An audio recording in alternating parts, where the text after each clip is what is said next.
नमस्कार दोस्तों, मैं हूं आपका भाई प्रतीक मलिक को स्वागत करता हूं आपका आपके अपने यूट्यूब चैनल टीसी प्रतीक मलिक पर। और कल और आज में मेरे पास काफ़ी सारे बच्चों की रिक्वेस्ट आएगी, सर एक मास्टर रिवीजन क्लास करवा दीजिए। तो हालांकि अगर मैं पर्सनली बताता हूं तो ये 3 या 4 दिन जो लास्ट के रहते हैं, मेरा मानना ये है कि बच्चे ने जितना पढ़ा है उसको रिवाइज़ करना चाहिए बस। पर बच्चे फिर भी कह रहे हैं कि सर आप करवा दो, तो इसलिए मैं करवा रहा हूँ। हालांकि अगर किसी का रिवाइज खुद हो चुका हो तो उसको ये वीडियो देखने की ज़रूरत है नहीं, क्योंकि मैंने पहले भी अगर देखा जाए सीडीपी के मात्र 5 घंटे की मैंने क्लासेस ली थी, तो 5 घंटे तो भैया वो एक तरह से रिवीजन ही हो जाता है। अब इसके अंदर से और कितना सेलेक्टिव बनूंगा, ठीक है। तो पर ये चलिए मैं करवा देता हूँ फिर भी। तो वीडियो स्टार्ट करने से पहले आज अगर आपने अभी तक हमारे चैनल को सब्सक्राइब नहीं किया है तो सब्सक्राइब कर लो। और आप व्हाट्सएप पे भी जुड़ सकते हो, व्हाट्सएप नंबर है 8076392717। हालांकि अब सीटेट के लिए व्हाट्सएप पे जुड़ना तो बेवकूफ़ी है, क्योंकि लास्ट के 4 दिन में ऐसा सच इतना ज़्यादा कुछ कोई चमत्कार नहीं होगा। बस जितना पढ़ा है उसी को रिवाइज करेंगे तो हो जाएगा। पर चलिए, मैं ये मान के चल रहा हूँ कम से कम इतने दिन में अभी ये पैटर्न तो आपको पता ही होगा, ठीक है। तो आज की इस क्लास के अंदर मैं क्या क्या चीज़ें करवाने वाला हूँ। 15 मार्क्स का जो ये कंटेंट होता है, जो ये ईवीएस वाला पोर्शन होता है, इसके अंदर इस 15 मार्क्स को मैं 10 पेजेस के नोट्स मैंने आपको व्हाट्सएप पे दे ही रखे हैं, उसको रिवाइज़ करो भाई बस। उसको मैं पढ़ाऊंगा नहीं, यहाँ कोई पढ़ा भी नहीं सकता है, और कोई पढ़ा रहा है तो वो बेवकूफ़ बना रहा है। क्योंकि अगर कोई ये बता रहा है कि एक हाथी एक दिन में 100 किलो पत्ते खाता है या 100 किलो खाना खाता है, तो भैया वो बेवकूफ़ बना रहा है। वो आपको अगर लिखे हुए नोट्स दे देगा तो वो चीज़ आप याद भी कर सकते हो, उसमें कोई समझाने की ज़रूरत नहीं है कि एक छोटे बच्चा जो छोटा हाथी होता है उसका वेट 200 किलो होता है, ये कोई मतलब नहीं है। समझ में आया? तो इस वजह से आप उनको रट लेना, क्योंकि क्वेश्चन थोड़े से घुमा फिरा के आते हैं, ठीक है। 2 तरह के उसके अंदर हमारे पौधे होंगे, आपको पता ही होगा। एक हमारा ऑस्ट्रेलिया में उगता है, ठीक है, और एक हमारा खेजड़ी वाला यहाँ पे उगता है राजस्थान में। ऑस्ट्रेलियाई ओक और खेजड़ी, इनको कंफ्यूज बहुत करते हैं, इन चीज़ों को बस ध्यान से रखना, ठीक है। 2-4 चीज़ें हैं। इसी तरह से हाथी का वजन क्या होता है, हाथी कितना खाता है, इनको भी कई बार कंफ्यूज कर देते हैं। कई बार 100 kg को वो लिख देते हैं 1 टन, समझ रहे हो। वो ये नहीं कहते कि 200 किलो खाता, वो कहता है 2 टन, ठीक है। तो आपको ये चीज़ पता होनी चाहिए, इन चीज़ों को थोड़ा थोड़ा ध्यान रख लेना। दूसरा, ईवीएस के अंदर अगर मैं आपको बताता हूँ तो एक तो भारत का मैप याद कर लेना भाई। महाभारत का मैप क्या, कि आपको ये पता होना चाहिए कि हमारा कौन सा स्टेट कहाँ है, ठीक है। अब वो चीज़ आप खुद कर सकते हैं। वो चीज़ अगर आप नेट पे सर्च करोगे आपको इंडिया का मैप मिल जाएगा। मैं यहाँ वो करवा नहीं रहा हूँ, कि उसमें 2-3 चीज़ें आपको याद रखनी है। पहली तो आपको पोजीशन इन द सेंस आपको ये पता होना चाहिए कि भैया अगर इंडिया का मैप जो बनता है इस तरह से, ठीक है। मैं थोड़ा सा वैसे बना रहा हूँ, पर चलो मान लो इस तरह का कुछ बनता है, ठीक है। यहाँ से इस तरह का कुछ बना, तो यहाँ आपके कोस्टल एरियाज कौन से हैं, मतलब कि कहाँ आपका समुद्री तट मिलता है। अगर एक जगह से, एक स्टेट से दूसरे स्टेट में अगर आप जाएंगे तो बीच में कौन कौन से आपके स्टेट पड़ेंगे, समझ में आ गया। जैसे आपको ऊपर से याद होना चाहिए कि ऊपर जम्मू कश्मीर है, फिर आपका यहाँ पे पंजाब हो जाता है, फिर यहाँ हिमाचल प्रदेश हो जाता है, यहाँ हरियाणा हो जाता है, ठीक है। यहाँ आपका उत्तराखंड है, इधर से फिर राजस्थान हो जाता है, यहाँ गुजरात हो जाता है। तो ये चीज़ें आपको पता होनी चाहिए, ये चीज़ याद होनी चाहिए। मैप को जरूर याद कर लेना। दूसरा, इसके अंदर काफ़ी सारे बच्चे कह रहे थे कि सर 2 तरह के और क्वेश्चन आते हैं, तो एक बार वो देख लेते हैं। पहले हम ईवीएस को ही देख रहे हैं, ठीक है। तो पहला तो ये मेरे को बार बार कह रहे थे कि सर एक डायरेक्शन वाला क्वेश्चन आता है। अरे भैया बस एक ही बार आया है ये डायरेक्शन वाला। अब इसमें भी क्या करा हुआ है वो मैं आपको दिखा देता हूँ कि ये क्या कहने की कोशिश कर रहा है इसके अंदर। देखो ध्यान से। इनफैक्ट क्वेश्चन पढ़ने से पहले हमें ये जानना पड़ेगा इसमें कि आपको डायरेक्शन की नॉलेज है या नहीं है। डायरेक्शन के बारे में आपको पता होना चाहिए। देखो, ये ऊपर आपका नॉर्थ होता है, नॉर्थ यानी कि उत्तर। नीचे आपका साउथ होता है, साउथ यानी कि दक्षिण, ठीक है। यहाँ आपका पूर्व होता है, पूर्व यानी कि ईस्ट। और इधर आपका वेस्ट होता है, वेस्ट यानी कि पश्चिम, ठीक है। अगर इनके बीच में आएगा तो ये नॉर्थ वेस्ट होता है, इनके बीच में आएगा ये नॉर्थ ईस्ट होता है, ठीक है। ये उत्तर पश्चिम, ठीक है। और ये उत्तर पूर्व या पूर्व उत्तर भी कह देते हैं इसको, ठीक है। फिर इसी तरह से आपका यहाँ पे साउथ वेस्ट हो जाता है, साउथ ईस्ट हो जाता है, और इधर साउथ वेस्ट हो जाता है। तो ये चीज़ें बेसिक आपको पता होनी चाहिए, ठीक है दोस्तों। तो चलिए अब इसमें क्या कह रहा है, इसमें देखिए क्या कह रहा है कि आप एक्स पर स्थित हैं, ठीक है। एक्स हमारा घर है, यानी कि आपका विद्यालय वाई स्थित है, वाई। तो ये 2 पॉइंट हैं, एक एक्स और वाई। आपके घर से विद्यालय तक जाने के लिए कोई सीधी सड़क नहीं है, ठीक है। अतः आप पहले ए पर जाते हैं, जो एक्स से ठीक उत्तर में 30 मीटर दूरी पर। अब ध्यान से समझो, इसमें आपको पहले पॉइंट क्या लेना पड़ेगा, x लेना पड़ेगा, जैसा कि इन्होंने बताया, जो कि आपका घर है। तो कहा उत्तर में जाना है। उत्तर कहाँ है, उत्तर देखो मैंने बताया था ना, ऊपर कहाँ होता है, उत्तर होता है इधर, इस साइड में क्या होता है, इस साइड में हमारा अब क्या कहेंगे, पश्चिम होता है, इधर पूर्व होता है और इधर दक्षिण होता है। आपको पता होनी चाहिए चीज़ें, ठीक है। तो अब मान लो मैं ये लेके चलता हूँ, x है, x से मैं क्या गया, 30 मीटर ऊपर गया। 30 मैं यहाँ लिख लूँगा, ये डिस्टेंस के लिए बना दिया है, और ये पॉइंट A बना लिया है। समझ में आ गया। तो जो पहली बात कह रखी थी कि अतः आप पहले A पर जाते हैं, जो x के ठीक उत्तर में है, 30 मीटर दूरी पर है। फिर आप B पर जाते हैं, B पर जाते हैं, ठीक है, जो A से ठीक 40 मीटर पश्चिम में है। पश्चिम में है भैया, पश्चिम किधर होगा, पश्चिम इधर होगा, आपको ये चीज़ पता होनी चाहिए, ठीक है। तो चलिए पश्चिम को मैं यहाँ लेकर आ रहा हूँ, तो यहाँ से मेरा पश्चिम चला गया इधर, ठीक है। इसका डिस्टेंस कितना हो गया, इसका 40 मीटर हो गया, कोई दिक्कत की बात नहीं है। फिर ये कह रहे हैं तो ये मेरा पॉइंट क्या हो गया, ये मेरा बी पॉइंट हो गया भाई, ठीक है, ये मेरा बी पॉइंट हो गया। अब कह रहे हैं कि फिर आप सी पर जाते हैं, जो बी से ठीक उत्तर में है। फिर बी से फिर उत्तर में जाना पड़ेगा, ठीक है। ये 30 मीटर दूरी हो गई है इसकी, समझ में आ गया। ये कौन सा मेरा पॉइंट है, ये सी है, ठीक है। फिर कह रहे हैं अंत में आप वाई पर अपने विद्यालय पहुंचते हैं, जो सी से ठीक पश्चिम में 40 मीटर है। अब देखो ये फिर सी से पश्चिम में चलना पड़ेगा 40 मीटर, तो मैं 40 मीटर फिर चला, ये मेरे 40 मीटर हो गया, और ये मेरा हो गया है वाई। समझ आया।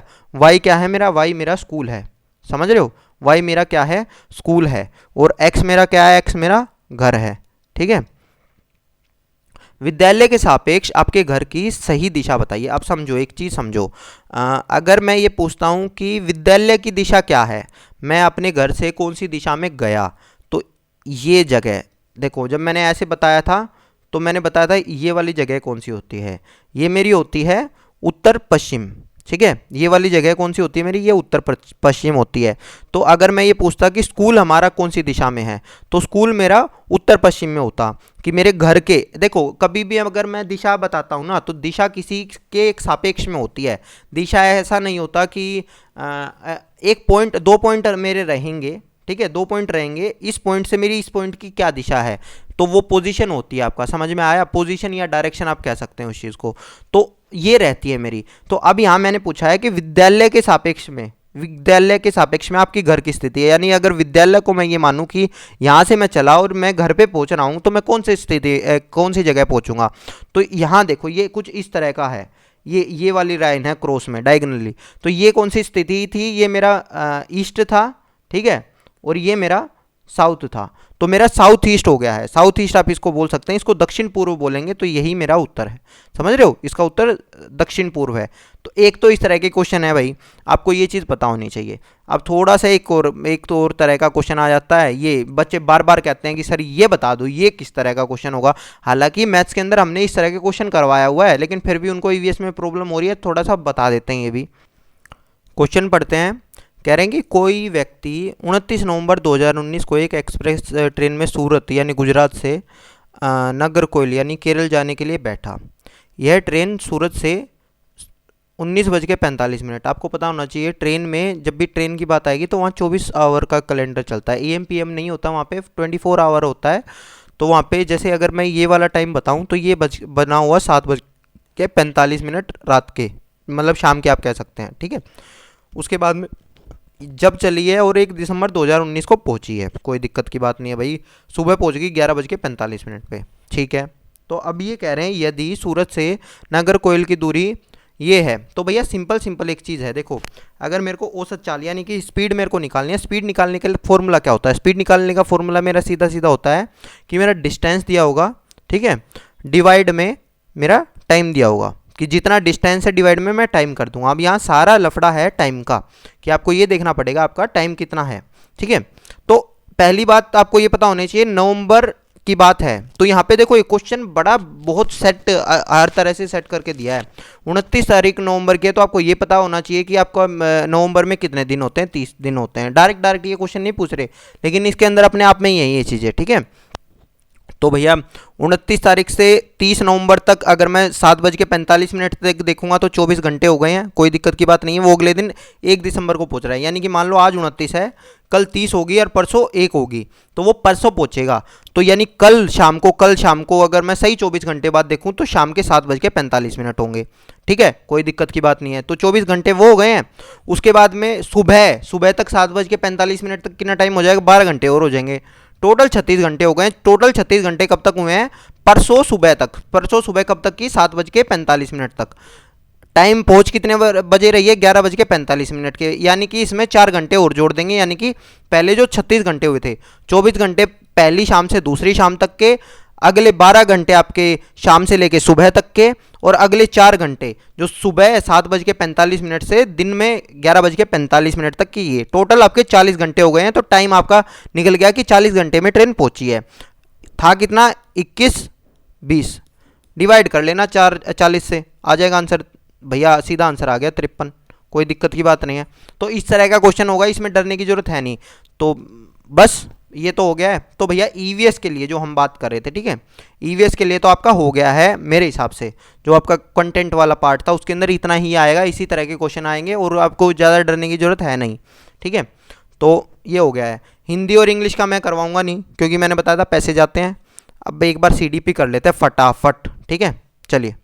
तो भैया सबसे पहले मैं डिसेबिलिटी वगैरह करवा लेता हूँ। अब देखो ये डिसेबिलिटी वगैरह किसका पार्ट है, ये इंक्लूसिव एजुकेशन का पार्ट है। तो इंक्लूसिव एजुकेशन के हिसाब से ये चीज़ करवा रहा हूँ मैं। ठीक है, इंक्लूसिव एजुकेशन में हालांकि अगर मैं बताता हूँ तो मैंने वो बाकी एक पहले वीडियो बनाई थी, उसमें पॉजिटिव नेगेटिव वाली चीज़ें करवा दी थी, वो आपको देख लो, वहाँ से आप देख लेना। तो पहली बात है डिसलेक्सिया में होता है पठन संबंधी जब बच्चा बी को डी पढ़ता है, डी को बी पढ़ता है, या डब्ल्यू और एम में उसको दिक्कत होती है, तो ये पठन संबंधी है। अच्छा, कई बार ये पढ़ा और लिखने में भी हो सकती है यही प्रॉब्लम। अब लिखने में जब बच्चे को हो रही है ना यही प्रॉब्लम कि वो उल्टा लिख रहा है, बी का डी लिख रहा है और डी का बी लिख रहा है, तो भी बच्चे को यही है। क्यों? क्योंकि वो पढ़ नहीं पा रहा। समझ में आया? उसको ऐसा लिखने में प्रॉब्लम नहीं है, पर आपको ये पता करना पड़ेगा। जैसे तारे जमी पर थे, तारे जमी पर वाले जो बच्चा था उसको डिसलेक्सिया ही थी, वो लिखने में भी गलती करता था। क्यों? क्योंकि उसको जो हमारे लेटर्स थे वो डांस करते हुए दिखाई देते थे। ठीक है, वो नाचते थे उसके सामने। तो अगर आप देखेंगे तो क्योंकि वो पढ़ रहा है, पढ़ने में उसको बी को डी पढ़ रहा है, ठीक है, तो उसको इन दोनों में वो कंफ्यूज है, तो वो लिखेगा भी वही। तो कई बार बच्चे ऐसे कहते हैं कि सर ये तो लिखने संबंधी है। नहीं भैया, ये भी पढ़ने संबंधी ही है, इस बात को ध्यान रखना। जब भी बी और डी और इस तरह का एग्जाम्पल दिया जाएगा तो बच्चे को डिसलेक्सिया होगा। फिर आपका आता है डिस्ग्राफिया लिखने में अयोग्यता। और ये प्योरली इसका जो क्वेश्चन आएगा ना, इसके क्वेश्चन में हमेशा बस ये आएगा लेखन संबंधी बताओ। समझ में आया? इसमें कोई एग्जाम्पल नहीं देंगे। इसके अंदर मैक्सिमम ये कह सकते हैं बुरा लेखन कौशल है, राइटिंग बेकार है, या इस तरह की कुछ चीज़ें कर देंगे। आड़ा तिरछा लिखता है, ठीक है, अधूरा लिखता है, तो उसके अंदर बच्चे को डिस्ग्राफिया है। जहाँ प्योरली लिखने से रिलेटेड है, समझ में आया? वो पढ़ तो सुंदर सुंदर रहा है, लेकिन जब लिख रहा है तो वो सुंदर सुंदर नहीं लिख पा रहा। समझ रहे? सुंदर सुंदर की बात नहीं है यहाँ पे, वर्ड की बात नहीं कह रहा मैं, वैसे सुंदर हैंडराइटिंग की बात कर रहा हूँ। ठीक है, तो एक तो ये चीज़ हो गई है। डिस्कैलकुलिया मैथ से रिलेटेड होता है। ठीक है, फिर आपका आ जाता है डिस्फेजिया है हमारा। डिस्फेजिया का होता है आपका भाषा संबंधी। आप ध्यान रखना, डिस्फेजिया क्या है, भाषा संबंधी है, कोई दिक्कत की बात नहीं है। भाषा संबंधी आएगा डिस्फेजिया लगा दोगे, मैथ संबंधी आएगा डिस्कैलकुलिया लगा दोगे, डिसलेक्सिया पढ़ने संबंधी, और जिसमें बी डी और डब्ल्यू एम ये सारी चीज़ें आएंगी वो। ठीक है, इसी तरह से डिस्प्रैक्सिया होगा। डिस्प्रैक्सिया जब मोटर संबंधी होगा, मोटर संबंधी जिसके अंदर बच्चे के अंदर कौशल संबंधी आपका जब होगा ना, फाइन मोटर स्किल, और आपका एक और होती है कौन सी, वो ग्रोस मोटर स्किल। ठीक है, सकल मोटर कौशल और ठीक मोटर कौशल, ये फाइन का ही बना दिया इन्होंने। तो उसको अलग अलग तरह की चीज़ें लिख देंगे। चालाघात लिख सकते हैं, गति संवहन अक्षमता लिख सकते हैं, ये सारी चीज़ें रहेंगी। तो डायरेक्ट पूछेगा मोटर संबंधी बताओ। इसी तरह से आपका फिर ओटिज्म आ जाएगा। ओटिज्म में बच्चे के दिमाग में दिक्कत होती है। एडीएचडी होता है जब, एडीएचडी में बच्चा एक जगह चुपचाप नहीं बैठता है, वो हाइपर इन द सेंस वो किस तरह का रहता है, वो उसका ध्यान भंग हो जाता है जल्दी। तो ये मेन है, ये आप कर लेंगे। ठीक है दोस्तों, तो मैं बहुत शॉर्ट में करवा रहा हूँ ये। नेक्स्ट पे चलते हैं। अब भैया कई बार सेक्स और जेंडर में डिफरेंस आ जाता है। अब ये ध्यान से समझना, हिंदी में दोनों को लिंग लिंग लिख देते हैं, लेकिन इंग्लिश के अंदर सेक्स और जेंडर होता है। तो समझो, जो सेक्स होता है वो बायोलॉजिकल है, जो जेंडर है वो सोशल है। इस बात को हमेशा रखना। इसी तरह से ये नेचर मेड है और ये समाज निर्मित है, ये सोसाइटी निर्मित है। अभी तक जो क्वेश्चन आया है वो इसी पॉइंट पे आया है केवल, लेकिन हो सकता है आगे आके आपका इसी पॉइंट पे भी आ जाए, यहाँ पे भी आ जाए, ये भी आ जाए, ठीक है। तो इन चीज़ों को भी ध्यान रख लो कि ये नेचर मेड होता है हमारा सेक्स, कि भगवान बना के भेजता है, और ये हमारी सोसाइटी बनाती है, लड़का लड़की। मैंने इसका एग्जांपल कई बार आपको बताया है कि मान लो आप कोई बच्चा है, या कोई आपने मूवीज़ वगैरह या सीरियल वगैरह में देखा होगा कि है तो लड़की, लेकिन उसको उसकी मम्मी ने बताया नहीं कि ये लड़की है और उसको कहा लड़का। अब वो पूरे समाज के अंदर वो बंदा, जो वो लड़की है वो लड़का बन के घूम रही है, तो वो जो लड़का बन के घूम रही है वो उसका जेंडर है, समझ में आया। लेकिन वो बायोलॉजिकली वो उसका जो सेक्स है वो फीमेल ही है, समझ रहे हो। लेकिन जो जेंडर है, क्योंकि वो समाज में उसको लड़के के नाम से जाना जा रहा है, तो वो लड़का है, समझ में आ गया। तो ये चीज़ होती है। तो ये नेचर मेड होता है, ये समाज निर्मित होता है, मैंने बताया आपको। ये स्थिर होता है, ये वेरिएबल होता है। ये वेरिएबल कैसे है, मान लो किसी ने आके कल को ये कह दिया कि नहीं ये लड़की, ये तो लड़की है, ये लड़का बना के आप कैसे घूम रहे हो, तो उसी दिन से वो लड़की कहलाने लग जाएगी। तो ये परिवर्तनीय है, ये व्यक्तिगत होता है, ये व्यवस्थित होता है, ये अस्तरीय होता है, ये स्तरीय होता है, ये अपरिवर्तनशील है, ये परिवर्तनशील है, मैंने आपको बता दिया। तो इन चीज़ों के अंदर आपको कोई कन्फ्यूजन नहीं होनी चाहिए। इसी तरह का आपका क्वेश्चन आ सकता है। नेक्स्ट पे चलते हैं भाई। अब देखिए, होती तो ये बहुत सारी चीज़ें हैं। अगर मैं बात करता हूँ इन सारी चीज़ों की कि आपका एक सेकेंड, जेंडर अगर आप देखेंगे तो जेंडर रोल्स होते हैं, पर इनमें से जो मेन 3 चीज़ें हैं उनके बारे में बात कर लेता हूँ। एक तो जेंडर रोल होता है। जेंडर रोल क्या होता है, जो हमारा समाज और संस्कृति हमारी कुछ रोल्स बनाए हुए हैं जेंडर के लिए हमने, ठीक है, कि भाई जो पुरुष होंगे, जो जिम्मेदारी हमने दी हुई है कि है ना, बच्चों को पालन पोषण का काम महिलाओं का है। तो ये कुछ हमने जिम्मेदारी, एक्चुअली ये होती नहीं है, लेकिन ये हमारे समाज ने कुछ जिम्मेदारियां दे दी लिंग के हिसाब से, तो वो जेंडर रोल्स हो गए। हम ये मान के चलते हैं कि भरण पोषण का काम आदमी का होता है और घर का जो घर गृहस्थी संभालती है वो औरत संभालती है, ठीक है। तो ये जेंडर रोल्स कुछ सोसाइटी ने दे दिए। अभी इन जेंडर रोल्स तो मैं सारी चीज़ें नहीं करवा रहा भाई ये, ठीक है। तो मैं मेन चीज़ें ही आपको करवा रहा हूँ।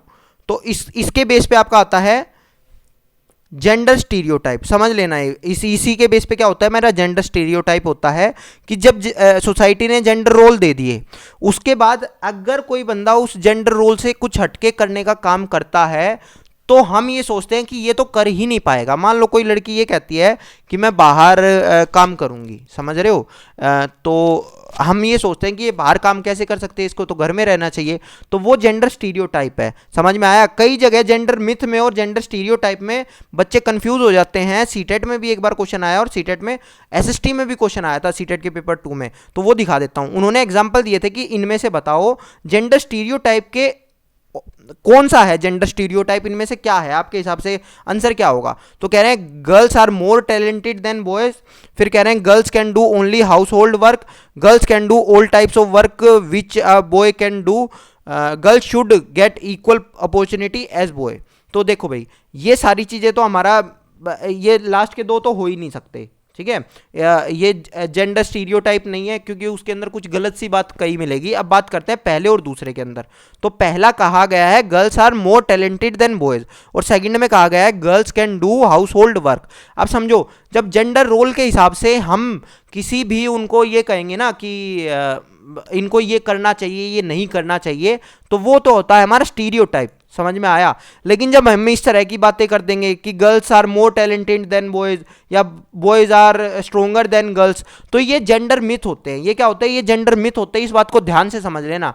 जब हम जेंडर रोल्स के हिसाब से कुछ डिसाइड करते हैं कि भैया इसको तो ये करना चाहिए या नहीं करना चाहिए, ठीक है, लड़कियां केवल घर के कामकाज कर सकती हैं, तो ये इस तरह की चीज हमने कुछ कह दी, तो ये जेंडर स्टीरियोटाइप है, जब उनके जेंडर रोल्स को करके करा है। लेकिन जब इस तरह की बात करी है जिसके अंदर हम ये कह रहे हैं कि जो गर्ल्स है वो, जो बॉयज हैं वो स्ट्रोंगर हैं, ठीक है, तो ये जेंडर मिथ हो गया, ठीक है। इस बात का ध्यान रखना है। इसमें जब उनके काम काज वाली चीजों का, जब जेंडर स्टीरियोटाइप का खत्म करके हम कोई बात कर रहे हैं, ठीक है, जेंडर रोल्स का हमारे कोई वैल्यू नहीं है, तब हम बात कर रहे हैं, ठीक है।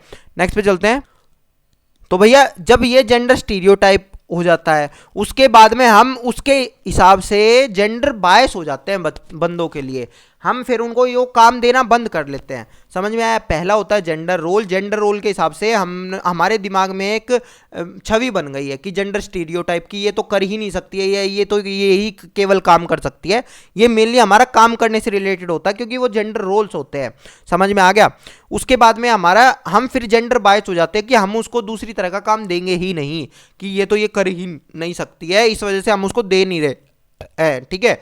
जब हम उस चीज में पक्षपात करने लग जाते हैं तो वो जेंडर बायस हो जाता है। तो इन तीनों चीजों को आप ध्यान से समझना, तो इसके ऊपर आता है आपका आंसर। यही तीनों मेनली आपके आंसर होते हैं। नेक्स्ट पे चलते हैं भाई। अब पियाजे का समझ लो। पियाजे ने भैया संज्ञानात्मक विकास की जो थ्योरी दी थी उसके बारे में समझ लेते हैं। रेडिकल कंस्ट्रक्टिविस्ट थे, इसका बारे में आपको पता ही होगा। इन्होंने कहा कि बच्चे अलग तरह से सोचते हैं, ये बात ध्यान से रखना। ये कोई छोटा बड़ा या इस तरह का दिमाग नहीं होता, उनमें अलग तरह से सोचते हैं। इसके बाद में उन्होंने प्रमुख अवधारणाएं जो उनकी थी, इक्विलिब्रिएशन था, ठीक है, संतुलन था। जब ये कहते हैं कि बच्चे एक कन्फ्यूजन खत्म हो जाती है बच्चों के बीच में, दिमाग में से, ठीक है, भ्रम कम हो जाता है, तो उसे वो संतुलन कह देते हैं। फिर स्कीमा। स्कीमा क्या है? जब ये सोच निर्माण के खंड है, या इसको आप कह सकते हैं कंसेप्ट। जब बच्चा एक कंसेप्ट बना रहा है आम भाषा में, तो वो मेरा स्कीमा है। जैसे बच्चे ने दिमाग में बनाया जानवर। जानवर क्या है? ठीक है, तो वो जो देखता है, जो इंसानों से अलग जो भी चीज़ चल फिर रही है, वो उसको जानवर मान लेता है। तो ये उसका एक दिमाग में एक छवि बन गई है। समझ में आ गया? अब इसके ऊपर अब ये जो छवि बनती है, ये एक तरह से बनती है एडेप्टेशन की थ्रू। ठीक है? एडेप्टेशन के दो हिस्से होते हैं। अनुकूलन के हमारे दो हिस्से होते हैं। एक तो होता है आत्म सात्करण, एक होता है एकोमोडेशन। इसका एक एग्जाम्पल दे देता हूँ अब मैं फटाफट आपको। अब ये होता क्या है, देखो, अनुकूलन का मतलब ये मना लो मेरे को नोट्स बनाना है। जो मेरे नोट्स हैं ना, नोट्स है मेरी स्कीमा। ठीक है, कि मैं कोई अपने नोट्स बना रहा हूँ, यानी कोई कंसेप्ट क्लियर कर रहा हूँ, तो वो नोट्स मैं दो तरह से बना सकता हूँ। मैंने बनाना शुरू किया पहले, जैसे मैंने मान लो पियाजे का एक पेज बना रखा है। पियाजे के पेज में मेरे को किसी ने कहा पियाजे के बारे में, भैया ये चीज़ें और होती हैं, मैं उसी में ऐड करता जा रहा हूँ वो चीज़ें, कि पियाजे ये भी था, पियाजे ये भी था, पियाजे ये भी था, पियाजे ये भी था, तो ये सारी चीज़ें ऐड कर रहा हूँ, तो वो आत्मसात्करण है।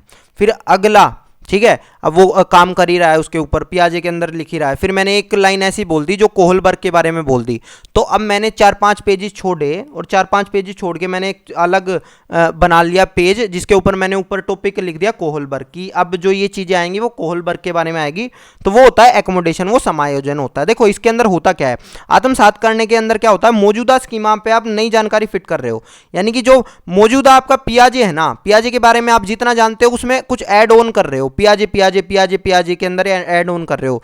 लेकिन जैसे ही आपको नई जानकारी शामिल करने के लिए आपको पेज बदलना पड़ा, या नई जानकारी शामिल करने के लिए मौजूदा स्कीमा को बदलना पड़ा, यानी कि अब आपको पेज पलटना पड़ा और आपको एक जगह लिखना पड़ा कि कोहलबर्ग, कि ये अब कोहलबर्ग के बारे में हम बात करेंगे, तो वो मेरा होता है समायोजन। इस बात को ध्यान रखना। ठीक है, मौजूदा जानकारी में ही अगर आप संशोधन करोगे, ठीक है, तो वो तो होती है मेरी आत्मसात्करण। लेकिन अगर उसको बदल दोगे, स्कीमा को ही बदल दोगे, ठीक है, स्कीमा ही बदल दिया आपने, तो आपका वो होता है समायोजन। इस बात को हमेशा या इस बात को समझना। ठीक है दोस्तों, तो एक डिफरेंस मैंने आपको बता दिया है।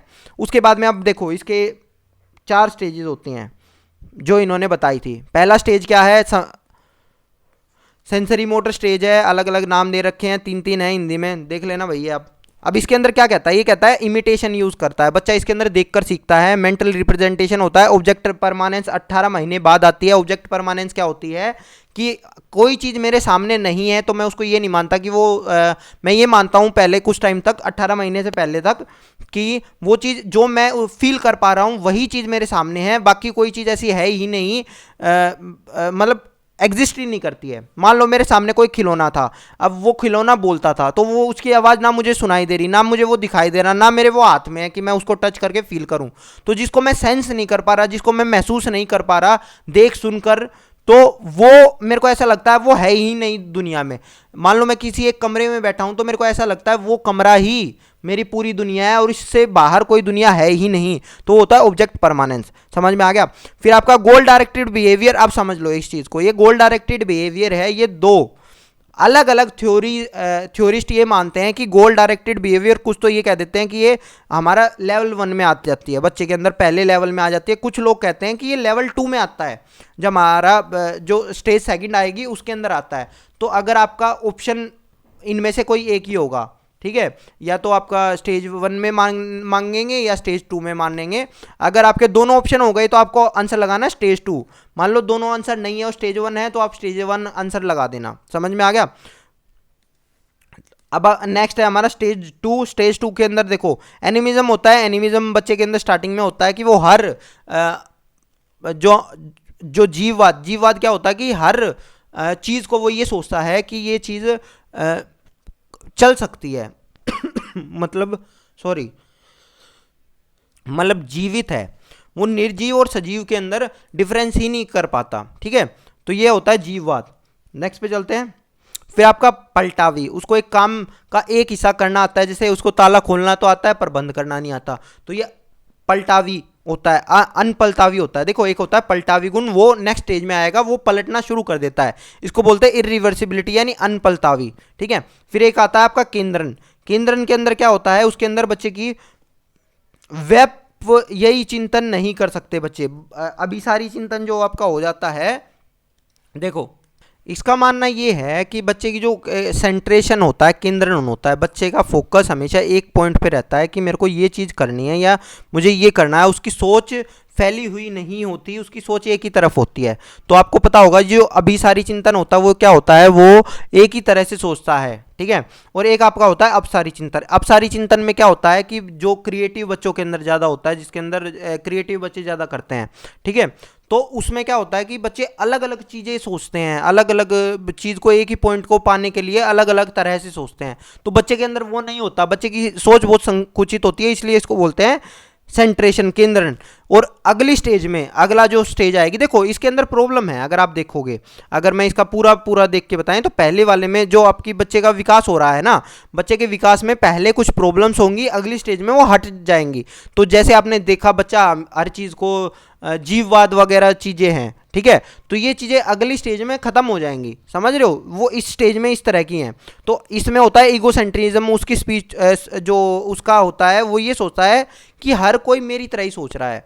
अगर मैं ये सोच रहा हूँ कि ये चीज़ बहुत सुंदर लग रही है तो हर किसी को सुंदर ही लगेगी। अगर मेरे को कार्टून पसंद है तो कोई ऐसा बंदा हो ही नहीं सकता जिसको कार्टून पसंद ना हो। इसीलिए जो चीज़ उसको पसंद होते है, कई बार वो ऑफर करते हैं कि सर भैया ये खा लो, या भाग के बच्चा लेके आता कुछ भी चीज़ें, क्योंकि उसको ये लगता है कि जो चीज़ मुझे पसंद है सबको पसंद होगी तो ये वो बंदे उससे खुश हो जाएंगे। समझ रहे हो, तो ये होता है। इसी तरह से उसकी जो स्पीच होती है वो भी ईगोसेंट्रिक स्पीच होती है। समझ में आ गया।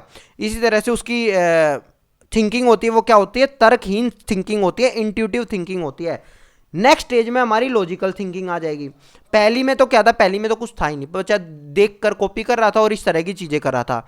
सेकंड स्टेज के अंदर वो अब सोचने लगा, लेकिन वो तर्कहीन, वो कुछ भी सोच लेगा लेकिन उसके पीछे कोई लॉजिक नहीं होगा। समझ में आया। फिर उसके प्रतीकात्मक विचार रहते हैं, सिंबॉलिक थॉट होते हैं। सिंबॉलिक थॉट कैसे रहते हैं, देखिए मतलब वो किसी भी चीज़ को कुछ भी मान लेंगे, जैसे खाली डब्बे को ये मान लेंगे कि ये कार है, उसको कार की तरह खेलने लग जाएंगे, तो ये उसके प्रतीक है। वो खाली डब्बा उसके लिए उसका प्रतीक हो जाएगा, कार का प्रतीक हो जाएगा। तो ये सारी चीज़ें होती है। गोल डायरेक्टेड मैंने आपको बताया है कि गोल डायरेक्टेड कुछ राइटर ये मानते हैं कि वो इस स्टेज में आता है, ठीक है। नेक्स्ट पे चलते हैं। पिछली स्टेज में क्या था, सेंट्रेशन था, केंद्रन था। अब क्या हो जाता है, डिसेंट्रेशन हो जाता है। बच्चा अलग अलग पक्ष से चीज़ों को देखने लग जाता है, तो वो अब उसके अंदर अपसारी चिंतन आ जाता है। पहले वाले में अभिसारी चिंतन आता था सेकंड स्टेज में, और थर्ड स्टेज में अपसारी चिंतन आ जाता है। फिर उसकी अब उसमें ईगोसेंट्रिक स्पीच थी, इसके अंदर सोशलाइज स्पीच आ जाती है। सामाजिक भाषा में लोगों के बीच विचारों का आदान प्रदान करना शुरू कर देता है। वहाँ इरिवर्सिबिलिटी थी, अपलटावी गुण था। बच्चा बस ताला खोलना जानता था, यहाँ ताला बंद करना भी जानने लग जाता है। अब बच्चा वर्गीकरण करने लग जाएगा, कक्षा समावेशन हो जाएगा, संधारण हो जाएगा। बाहरी रूप पर भी भौतिक गुण समान रहते हैं, बाहरी रूप बदलने पर भी भौतिक गुण समान रहते हैं, ये चीज़ उसको पता चलेगी। फॉर एग्जाम्पल मान लो बच्चों को ये कहता हूँ कि ये मैंने रख दिए, ठीक है, ये मैंने कोई कंचे रख दिए, मैं कहूंगा बता कौन से ज्यादा है। तो पिछली स्टेज में वो ये कहता कि ये वाले कंचे ज्यादा हैं क्योंकि ये दूर दूर रखे हुए हैं, ठीक है। और इस स्टेज में ये ये कहेगा कि नहीं समान है, वो गिनती कर लेगा और ये कह देगा ये भी 8 है, ये भी 8 है, क्या हुआ ये अलग अलग रखे हैं। तो इसका भौतिक गुण क्या है, उसकी अपीयरेंस हो जाए या उसका रंग बदल जाए, ठीक है, रंग बदल जाए, अपीयरेंस बदल जाए, तब भी समान रहता है, तब भी, इसलिए उसको बोलते हैं संधारण। इसमें आपको एक एग्जांपल आपने कई बार सुना होगा कि मान लो इस तरह का है, ये ग्लास है, इस ग्लास का पानी अगर मैं इसमें डाल दूंगा तो ये शायद ऊपर तक भर जाएगा, लेकिन तब भी समान रहेगा ना, क्वांटिटी तो सही थी, ठीक है। तो ये चीज़ इस स्टेज में बच्चे के अंदर आ जाते हैं, क्रमबद्धता आ जाती है, मूर्त चिंतन आ जाता है, लॉजिकल थिंकिंग में आ जाती है, लॉजिकल थिंकिंग आ जाती है, मूर्त चिंतन आ जाता है, जबकि सेकंड स्टेज के अंदर बच्चे के अंदर इंट्यूटिव थिंकिंग थी, ठीक है दोस्तों। नेक्स्ट है हमारा लास्ट है, इसके अंदर सब कुछ आ जाएगा, एब्स्ट्रैक्ट थिंकिंग आ जाएगी, हाइपोथेटिकल थिंकिंग आ जाएगी, सारी चीज़ें आ जाएंगी, ठीक है।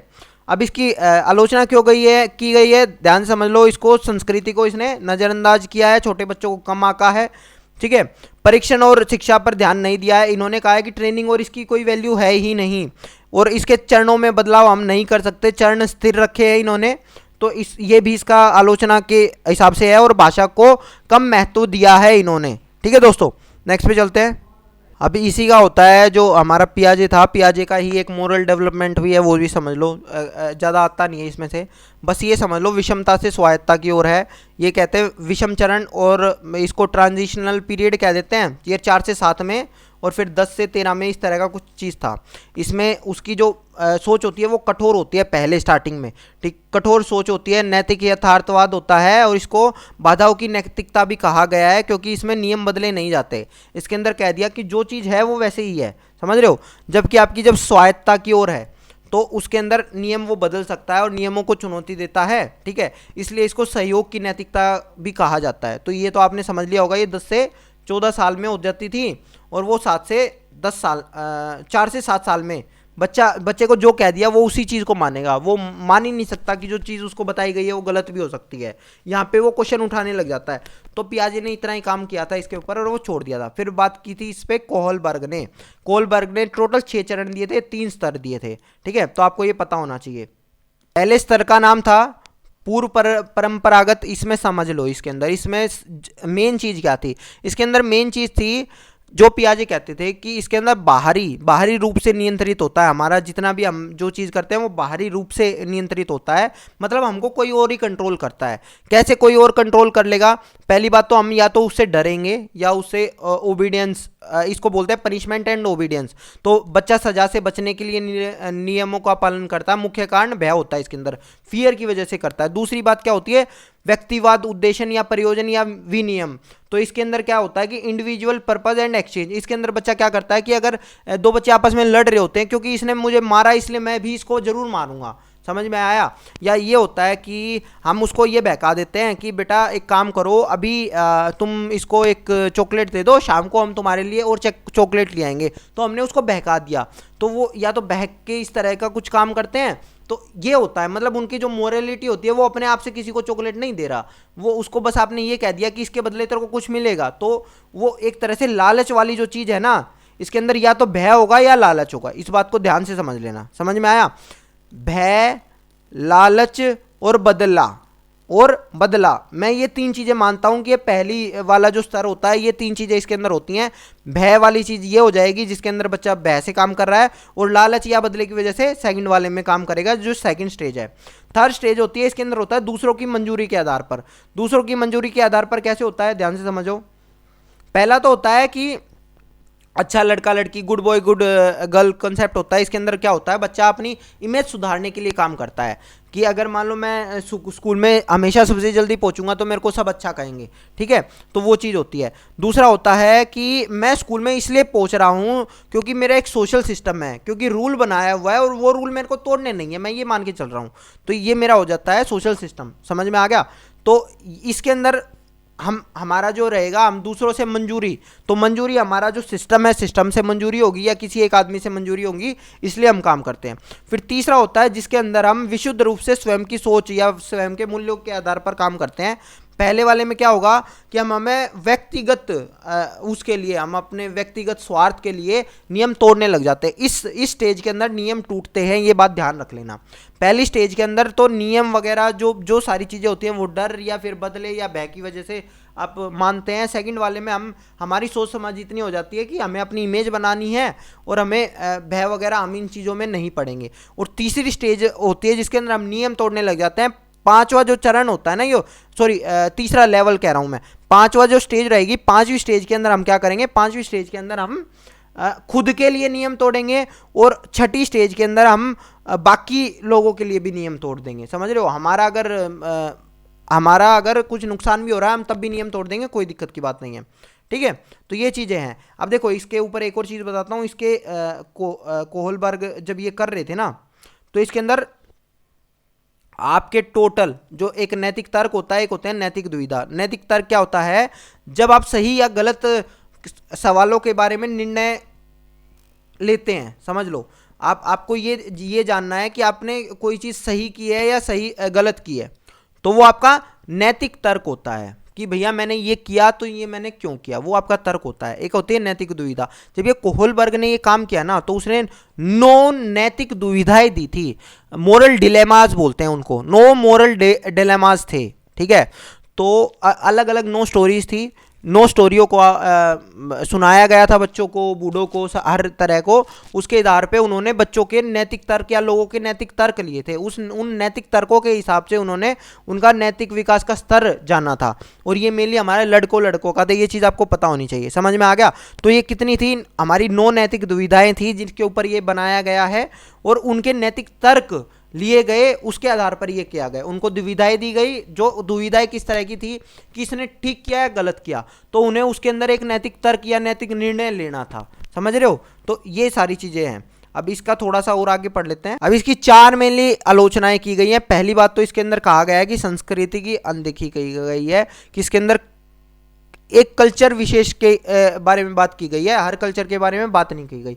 इस बात को ध्यान रख लेना। ठीक है, दूसरा, कैरोल गिलिगम ने एक लेडीज थी, तो उन्होंने कहा कि भैया इसमें केवल लड़कों के विचारों को बारे में बात की गई है, लड़कियों के विचारों के बारे में नहीं बात की गई, तो ये चीज़ गलत है। ठीक है, फिर वही वाली बात है जो पियाजे में थी कि इसके चरण अपरिवर्तनीय है और उम्र के आधार पर इसमें, और उम्र के आधार पर नहीं है, और फिर इसमें परिवार के बारे में अनदेखी की गई है। ये बात ध्यान से समझ लेना। ये मेन इसकी चीज़ें थी। नेक्स्ट पे चलते हैं अब हम। वाइगोत्स्की में मैं जान लेता हूँ भैया। वाइगोत्स्की हमारे सोशल कंस्ट्रक्टिविस्ट थे। ठीक है, तो ये मेनली हमारा किन के बारे में, इंटरनलाइजेशन इन्होंने किया था। ये आत्मसात्करण, हिंदी में इसको आत्मसात्करण कहते हैं, और ये एक्चुअली वही है जो पियाजे का आत्मसात्करण था। समझ लेना, इंटरनलाइजेशन और एसिमिलेशन सेम है। ठीक है, तो ये चीज़ आपको पता होनी चाहिए। MKO अब हम समझते हैं। MKO होता है जो बंदा देखो, पियाजे एक बात कहता था कि हम सब कुछ खुद सीख लेंगे, कोई दिक्कत की बात नहीं है। पर वाइगोत्स्की ये कहता था नहीं, अगर हम किसी बंदे को थोड़ी सी हिंट देंगे और उससे काम चल जाएगा, उसके सीखने की गति में तेजी आ जाएगी, तो कोई इसमें क्या दिक्कत है? ऐसा होना चाहिए। ठीक है, क्योंकि अगर बच्चा हमेशा खुद ही सीखेगा तो हमेशा 0 से स्टार्ट करेगा और वो कभी बढ़ ही नहीं पाएगा। इस बात को कहते थे कि मान लो अगर हमने कभी बच्चे को बताया ही नहीं कि हमारा साइकिल कैसे बना, ठीक है, तो वो आगे प्लेन कैसे बनाएगा? हर जनरेशन आएगी, वो साइकिल पे अटक जाएगी, साइकिल बनाते रहेगी, कभी प्लेन पे बनेगी नहीं। तो उन्होंने कहा कि जो अभी तक हो चुका है ना, तो उसको हिंट दे के उसको उनकी गति को तेज कर दो, कि प्लेन बनाना सिखा दो और इस तरह की चीज़ें सिखा दो, ताकि वो आके रॉकेट वगैरह खुद बना सके। तो उनका मानना ये था। समझ में आ गया? तो उन्होंने ये कहा कि जो बंदा अभी इस चीज़ में हेल्प करेगा, जो गति को तेज करेगा, वो MKO होता है। जो ये कोई भी हो सकता है जो हमसे ज़्यादा जानता है। समझ में आया? फिर आपका होता है वो जो MKO जो हेल्प करेगा हमारी, वो होती है स्काफोल्डिंग। स्काफोल्डिंग को कई जगह मचान भी लिखा हुआ है, इस बात को ध्यान रख लेना। ठीक है, तो ये क्या होता है, इसमें मेनली हमारे हिंट आते हैं, जो मैं किसी की बंदे को हिंट दे सकता हूँ, कुछ उदाहरण दे सकता हूँ करने के लिए। मान लो किसी बंदे से कोई क्वेश्चन सोल्व नहीं हो रहा, तो उसको उदाहरण दे दिए मैंने। इसी तरह का आपका ZPD होता है। ZPD क्या होता है? ZPD में आपका 2 चीज़ें होती हैं कि अभी मान लो आपके सीटेट में 70 नंबर थे, समझ रहे हो, और अब ये वीडियो देखने के बाद या मेरा कोर्स देखने के बाद आपके 110 नंबर आ जाते हैं, तो ये जो आपका मैं कौन हूँ आपके लिए? मैं MKO हूँ। ठीक है, ये जो 70 नंबर से 110 नंबर का जो ये गैप बना है, ये 40 नंबर का, ये आपका ZPD है। और जो मैंने हेल्प करी है, यानी कि जो मेरी वीडियोस वगैरह हैं, वो आपके लिए स्काफ फोल्डिंग रहेंगी। तो ये चीज़ें होती हैं, ठीक है दोस्तों। तो मेनली हमारा यही कर लेना, इससे ज़्यादा और इसमें करने की ज़रूरत है नहीं। नेक्स्ट पे चलते हैं। अब भैया हालांकि इसकी स्पीच वगैरह भी है, लेकिन उस चीज़ में मैं जा नहीं रहा, वो इतनी ज़्यादा मैं इंपॉर्टेंट नहीं मानता, ठीक है। अगर आपको वो डीप में देखनी है तो वो जाके देख लेना। तो वाइगोत्स्की की आलोचनाएं की गई हैं, 3 बात में की गई हैं। पहली बात, उसका कोई पड़ाव नहीं है, उसने उम्र वगैरह के बारे में कोई बात ही नहीं की है। फिर उसने हेरिडिटी की अनदेखा किया गया है, हेरिडिटी को उसने अनदेखा किया है, अनुवांशिकता को, ठीक है। फिर उसने सामाजिक भावात्मक संबंध के प्रभाव को भी नज़रअंदाज किया गया है, इस बात को समझ लेना, समझ रहे हो। नेक्स्ट पे चलते हैं। फिर आपके ये होते हैं प्राथमिक सामाजिक एजेंट होते हैं, द्वितीयक होते हैं। प्राथमिक कौन होते हैं? परिवार आता है हमारा, और द्वितीयक में स्कूल, मीडिया, पड़ोस, ये आ जाता है। पड़ोस कई बार हमारा प्राथमिक में भी दे देते हैं, द्वितीयक में भी दे देते हैं, समझ लेना।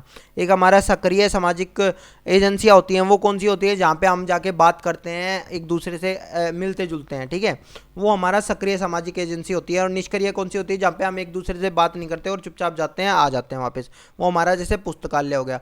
तो इन चीज़ों का ध्यान रखना। नेक्स्ट पे चलते हैं भाई। विकास के बारे में सिद्धांत वगैरह, विशेषताएं वगैरह हैं, एक बार मैं बता रहा हूँ। कह रहे हैं कि हम जीवन भर एक गति से विकसित नहीं होते, समझ लेना। सेम रेट, हमारा सेम रेट कभी नहीं होता, एक गति से समान गति से नहीं होते। विकास घुमावदार होता है, चक्राकार होता है, रेखीय नहीं होता, समझ लेना। कई बार ऐसा होगा कि विकास रेखीय होता है, तो वो चीज़ गलत है, ठीक है। फिर कहते हैं विकास जीवन पर्यंत चलने वाली प्रक्रिया है, ठीक है, कंटिन्यूअस होती है, रुकता नहीं है कभी भी। इसके 3 डोमेन होते हैं, आपको पता होना चाहिए। इसके 3 डोमेन, यानी कि 3 इससे होते हैं जो एक दूसरे से जुड़े होते हैं। कौन कौन से? हमारा कोग्निटिव, ठीक है, हमारा आपका फिजिकल, और हमारा सोशो इमोशनल। इस बात को समझ लेना, ठीक है। फिर आपका जो इम्पोर्टेंट है वही बता रहा हूँ। विकास मात्रात्मक होने के साथ क्वालिटेटिव और क्वांटिटेटिव दोनों होता है। मात्रात्मक भी होता है, गुणात्मक भी होता है। सामान्य से विशिष्ट की ओर चलता है, सिंपल टू कॉम्प्लेक्स होता है, आपको पता होना चाहिए। इसी तरह से आपका जैसे जो इट्रोनोमी टू ऑटोनोमी होता है, ये भी समझ में आ जाना चाहिए आपको। बहुआयामी प्रक्रिया है, ठीक है, एक आयामी नहीं है, बहुआयामी है। कुछ हद तक अनुमानित है, पूर्णतः अनुमानित नहीं है, इस बात का पता होना चाहिए आपको, कुछ हद तक है। ये परिवर्तनीय है, संशोधन योग्य है। विकास हमारा परिवर्तनीय होता है, फिक्स्ड नहीं होता, अपरिवर्तनीय नहीं होता। नेक्स्ट पे चलते हैं। फिर वही है कि विषमता से स्वायत्तता की ओर बढ़ता है, जो मैं बोल रहा था, इट्रोनोमी। पहले हम दूसरों के ऊपर निर्भर होते हैं, फिर ऑटोनोमी, खुद के ऊपर निर्भर हो जाते हैं। फिर इसी तरह से ये हमारा ग्रोस मोटर स्किल से फाइन मोटर स्किल की तरफ बढ़ता है, इस बात का भी पता होना चाहिए। अब इसके अंदर 2 दिशाएं होती हैं जो हर बार पेपर में, लगभग हर पेपर में पूछी जाती है। मोस्ट इंपॉर्टेंट है सेफेलोकॉडल और प्रोक्सीमोडिस्टल। ये इंग्लिश में नाम याद कर लो, क्योंकि हिंदी में कुछ भी आ जाता, कुछ भी लिखा आ जाता है, ठीक है। सेफेलोकॉडल का मतलब होता है विकास सिर से पैर की ओर होता है। प्रोक्सीमोडल का क्या होता है कि अंदर से बाहर की होता है, केंद्र से बाहर की ओर होता है। समझ में आ गया? अब जब भी इस तरह की चीज़ें आ जाएंगी, ये इंपॉर्टेंट रहता है आपका व्यक्तिगत अंतर। जब भी ऐसे आ जाएगा कि कुछ बच्चे जल्दी सीख रहे हैं, कुछ बच्चे लेट सीख रहे हैं, तो ये बात समझ लेना, या बच्चों को हमें डिफरेंट तरह से पढ़ाना चाहिए, हर बच्चे को अलग अलग तरह से। तो उसके अंदर एक ही विकास काम करता है, व्यक्तिगत अंतर या व्यक्तिगत भिन्नता का विकास। समझ में आ गया? तो एक थोड़ा सा, एक सेकेंड, अनुवांशिकता और हाँ, ये इंपॉर्टेंट है आपके लिए। विकास केवल एक का नहीं होता ना, वो केवल अनुवांशिकता के ऊपर होता है, ना पर्यावरण के ऊपर होता है, वो हेरिडिटी और एनवायरनमेंट दोनों के ऊपर होता है, दोनों का मिलके बनता है, ठीक है। मानव विकास अनुवांशिकता और पर्यावरण के बीच परस्पर अंतःक्रिया या अन्योन्य क्रिया का परिणाम होता है, समझ लेना इस चीज़ को, ठीक है। अब उसके अंदर नेचर और नर्चर, ये डिबेट है आपकी, उसमें आपका जो नेचर है, नेचर किस चीज़ को कर रहा है, वो हमारा होता है अनुवांशिकता, और नर्चर क्या है? पर्यावरण है, ठीक है।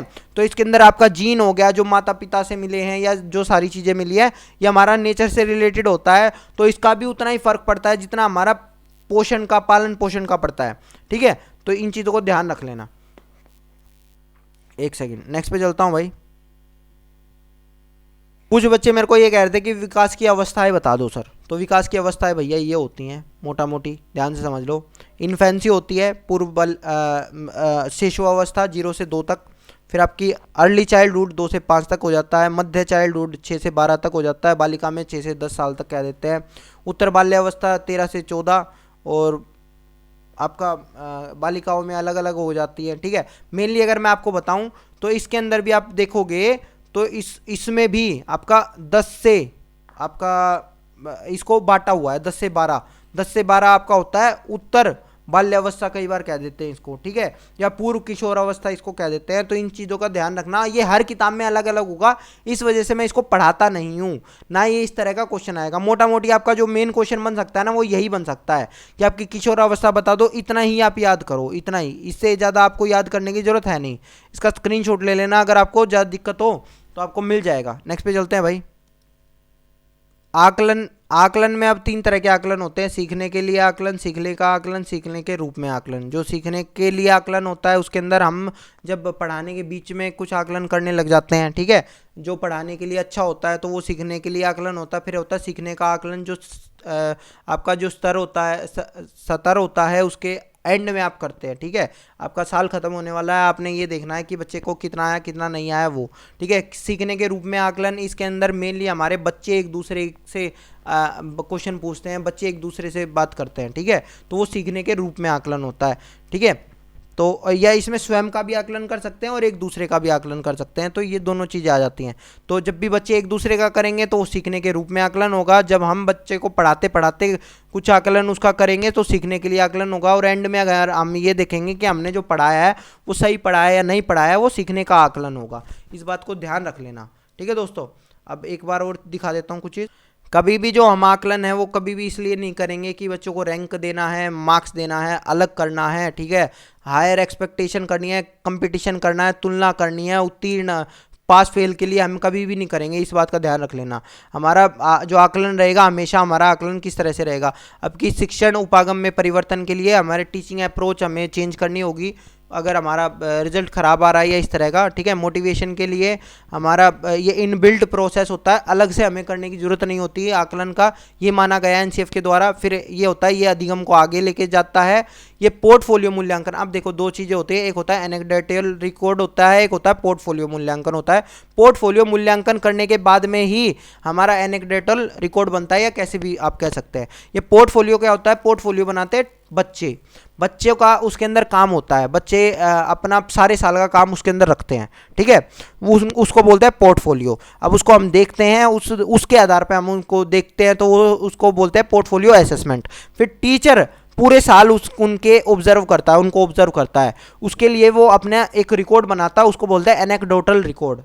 एनेक्डोटल रिकॉर्ड आपको मिल जाएगा ये कहीं ना कहीं पे। तो उसका मतलब क्या होता है, उसके अंदर टीचर ये सोचता है कि भैया बच्चे ने सारा साल क्या काम किया है, समझ में आ गया। तो वो चीज़ होती है, मतलब टीचर उसके बारे में उसकी जो ऑब्जर्वेशन होती है वो लिखता है, समझ में आ गया। जो बच्चे ने सारा साल काम किया होता है वो तो पोर्टफोलियो में आ जाता है, लेकिन जो टीचर ने उसको सोचा है, उसकी ऑब्जर्वेशन की है, वो हमारे एनेक्डोटल रिकॉर्ड में हो जाता है। ठीक है, तो ये बेसिक चीज़ें। नेक्स्ट पे चलते हैं भाई। आपका आ जाता है स्कूल आधारित, तो ये अच्छी होता है, स्कूल बेस्ड असेसमेंट आपका इंपॉर्टेंट है, अच्छा है, क्योंकि ये आप कह सकते हैं कि उसके आप अपने विद्यार्थियों की बेहतर क्षमताएं पता होती हैं आपको। ठीक है, इसका तो बल्कि स्क्रीनशॉट ही ले लो भाई, स्क्रीनशॉट ले लो और पढ़ लेना। नेक्स्ट पे चलते हैं। चिंतन में ये प्रकार बहुत सारे हैं, इनमें से मेन 2 कर लो आप, एक तो कन्वर्जेंट थिंकिंग होता है, एक डाइवर्जेंट थिंकिंग होता है, समझ लो। अब ये जो कन्वर्जेंट थिंकिंग कौन सा होता है, ये अभिसारी चिंतन होता है, और डाइवर्जेंट थिंकिंग कौन सा होता है, जो अपसारी चिंतन होता है। ये आपका ज़रूरत रहेगा जब बच्चा क्रिएटिव बनना चाहता है। ठीक है, क्रिएटिव बनने के लिए अपसारी चिंतन की जरूरत होती है, इस बात को समझ लेना। ठीक है, नेक्स्ट पे चलते हैं। एक आपको भाषा के बारे में पता होना चाहिए, एक होता है स्वनिम, एक होता है रूपिम। ध्वनि के आधार पर सबसे छोटी इकाई आपकी स्वनिम होती है, उसको फोनिम बोलते हैं। इंग्लिश में अगर आप करेंगे तो इंग्लिश पेडागोजी में भी आता है ये क्वेश्चन, तो फोनिम होता है, और रूपिम होता है मोर्फिम, यानी कि जब अर्थ के आधार पर अगर आप देखेंगे तो सबसे छोटी इकाई अर्थ के आधार पर ये होती है। नेक्स्ट पे चलते हैं भाई। अब देखो पियाजे और वाइगोत्स्की इसके अंदर अलग थे, तो वो थोड़ा सा बता देता हूँ। पियाजे ने कहा था कि विचार पहले आता है और भाषा बाद में आती है। ठीक है, विचार पहले आता है और भाषा बाद में आती है, ये पियाजे मानते थे, ठीक है। जबकि वाइगोत्स्की ये मानते थे कि स्टार्टिंग में ये दोनों अलग अलग होते हैं, ठीक है, लेकिन फिर एक साथ चलते हैं ये, ठीक है, और एक दूसरे पर आधारित होते हैं, एक दूसरे पर आश्रित रहते हैं।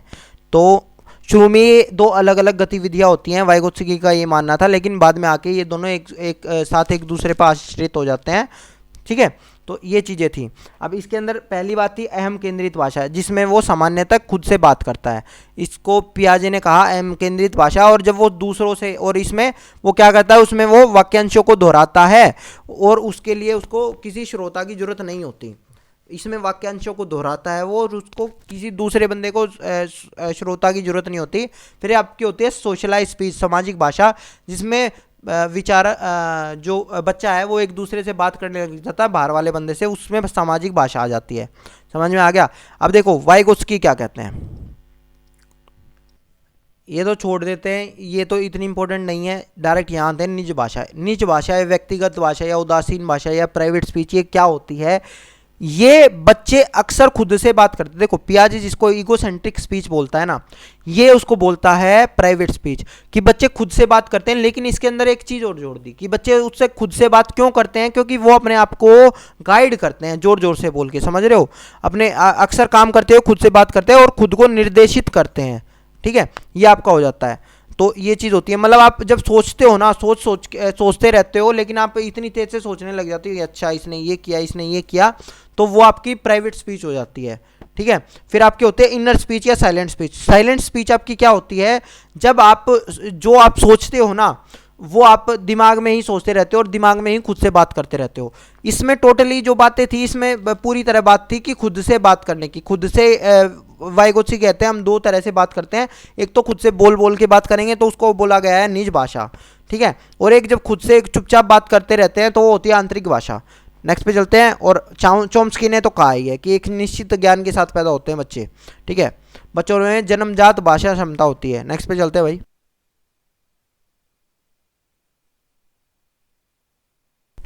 हेलो। अब इंटेलिजेंस में मैं बता देता हूँ, इंटेलिजेंस में आपका कार्डनर इंपॉर्टेंट है। इसके अंदर क्या होता है? लॉजिकल, आपकी जब मैथ से रिलेटेड होगा, ध्यान से समझ लो, जब मैथ से रिलेटेड होगा तो वो लॉजिकल मैथमेटिकल होगी। जब उसका ये कलाकार होगा या आर्किटेक्ट वगैरह होगा, दिशा वगैरह से रिलेटेड होगा, तो उसके अंदर देशिक या स्थानिक होंगी। फिर भाषा संबंधी होंगी तो भाषी हो जाएगा उसके अंदर। जब बॉडी से संबंधी होगा, जैसे कोई एथलीट वगैरह होता है, पायलट वगैरह होता है, पुलिस वगैरह या बिल्डर वगैरह ये होती हैं, तो उसके अंदर शारीरिक गति संवेगी हो जाएगी। इसको बहुत डीप में मैंने पढ़ाया हुआ है, आप देख लेना अगर आपको ज़्यादा डीप में पढ़ना है तो। ये जस्ट रिवीजन बता रहा हूँ मैं। अगर आपका संगीतात्मक होगी तो संगीत से रिलेटेड हो जाएगी तो म्यूजिकल हो जाएगी।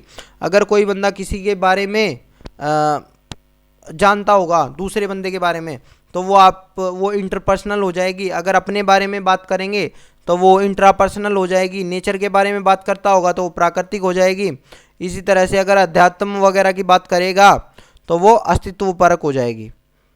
और ये चीज़ बाद में जोड़ी गई है। नेक्स्ट पे चलते हैं भाई। अभी ये ईवीएस में भैया ये एडगर डेल कौन आप पढ़ लेना, ये मैंने करवाया हुआ है, ये पढ़ लोगे तो आपका हो जाएगा। ईवीएस का वैसे भी ईवीएस और मैथ्स पेडागोजी मैं अब रिवीजन में नहीं करवा रहा, क्योंकि ये तो 3-3 घंटे का ही मैंने कोर्स करवाया था, तो ये आप कर लोगे। तो मेरे हिसाब से जो आपका जल्दी जल्दी आपका था ना, वो मैं आपका करवा चुका हूँ। एक बार आपको टैग वर्ड और दिखा देता हूँ हिंदी वाले। अब ये टैग वर्ड थे एक दिन और मैंने आपको कहा था, ठीक है। हालांकि ये वाले अगर टैग वर्ड आपको चाहिए ना तो ये तो मैं आपको भेज भी दूंगा, ये मैंने व्हाट्सएप पे भेजे भी हैं एक्चुअली, एनसीएफ वाली चीज़ में मैंने भेजे हैं, ये देख लेना भाई। ये टैग वर्ड हैं आपके सारे, ये मैं पढ़ा नहीं रहा हूँ अलग से, तो ये आपका हो जाएगा, ठीक है। हिंदी और इंग्लिश के लिए भी मैंने आपको करवा दिए थे टैग वर्ड की, तो मैंने एक वीडियो बना दी थी, ठीक है। तो उसमें सारे मैंने कॉपी वगैरह करवा दिए थे, स्क्रीनशॉट लेने के लिए कह दिया था, तो वहाँ से वो देख लेना। तो मेरी तरफ से आपका जो मास्टर रिवीजन हो गया है वो पूरा ही हो गया है। अब मैं दोबारा बता रहा हूँ, देखो सीडी पे मैंने आपको करवा दिया मैथ्स का, भैया मैथ्स पेडागोजी मैंने 3 घंटे का एक कोर्स करवा रखा है, वो देख लेना। ईवीएस का मैंने 3 घंटे का कोर्स करवा रखा है, वो देख लेना। ईवीएस का जो कंटेंट वाला पार्ट था वो मैंने बता ही दिया है। इसमें 1 घंटे का ही कोर्स है, वो देख लेना। अगर आपको रिवीजन ही करना है और एक्स्ट्रा कुछ करने की ज़रूरत नहीं है, इसमें 3 घंटे का कोर्स है, वो देख लेना इंग्लिश में। मेरी तरफ से भैया मैंने तो आपको जो कोर्स करवाया था वही क्रैश कोर्स करवाया था रिवीजन की तरह, तो आपका हो जाएगा, समझ रहे हो। नेक्स्ट पे मतलब मेरी तरफ से वीडियो ख़त्म हो गई है। धन्यवाद दोस्तों, आपका दिन शुभ रहे। मैं था आपका भाई प्रतीक मलिक। और हाँ, लास्ट में ऑल द बेस्ट भाई सभी को।